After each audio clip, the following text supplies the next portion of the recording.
డబ్బులు కూడా ఇచ్చి ఆల్ ఇన్ఫ్రాస్ట్రక్చర్ అవన్నీ సెట్ చేయమన్నాం.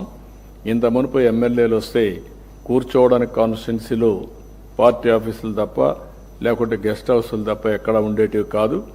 ఇప్పుడు మీరు అధికారికంగా కూర్చొని అఫీషియల్గా కూర్చొని ఆల్ ఆఫీసర్స్ని రమ్మని మీరు ఒక యాక్షన్ ప్లాన్ ఇస్తే ఆ యాక్షన్ ప్లాన్ వాళ్ళు చేసే పరిస్థితికి వస్తారు. అలాంటి ఒక నూతనమైనటువంటి దీనికి మనం శ్రీకారం చుట్టాం.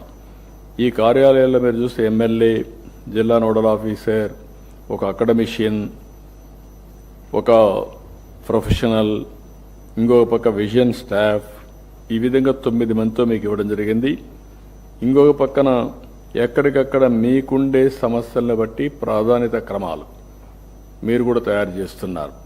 కొన్ని నియోజకవర్గాల్లో కొన్ని జిల్లాల్లో ప్రియారిటీస్ మారుతూ ఉంటాయి. ఇప్పుడు ఉదాహరణ మీరు ఒకసారి చూస్తే ఒకప్పుడు వ్యవసాయ రంగం అన్ని జిల్లాల్లో యూనిఫామ్గా ఉండేది. ఇప్పుడు వ్యవసాయ రంగానికంటే కూడా మనం ఒకసారి చూస్తే డైరీ, లేకపోతే హార్టికల్చర్, అక్వాకల్చర్ ఇవి ఎక్కువ డామినేట్ చేసే పరిస్థితికి వచ్చాయి. అంటే దీన్ని ఆధారంగా మనం రీఓరియంట్ చేసుకోవాలి.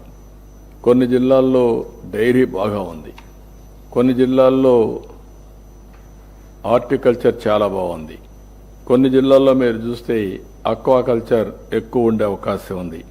ఇవన్నీ కూడా ఒక వ్యూలో తీసుకొని మీరు ఎక్కడికక్కడ ఏ విధంగా చేయాలనో వర్కౌట్ చేయడం చాలా అవసరం. అన్ని జిల్లాల్లో యూనిఫామ్గా డెవలప్మెంట్ చేయడం కోసం పరిశ్రమల మీద ఎక్కువ శ్రద్ధ పెడుతున్నాం. కొన్ని ప్రాంతాల్లో అక్కడ ఉండే ప్రత్యేకమైన పరిస్థితుల్లో మెగా ఇండస్ట్రీస్ వచ్చే అవకాశం ఉంది. అదే సమయంలో ప్రతి ఒక్క నియోజకవర్గానికి ఒక ఇండస్ట్రియల్ పార్క్ ఒకటి పెట్టేదానికి మనం ముందుకు పోయాం.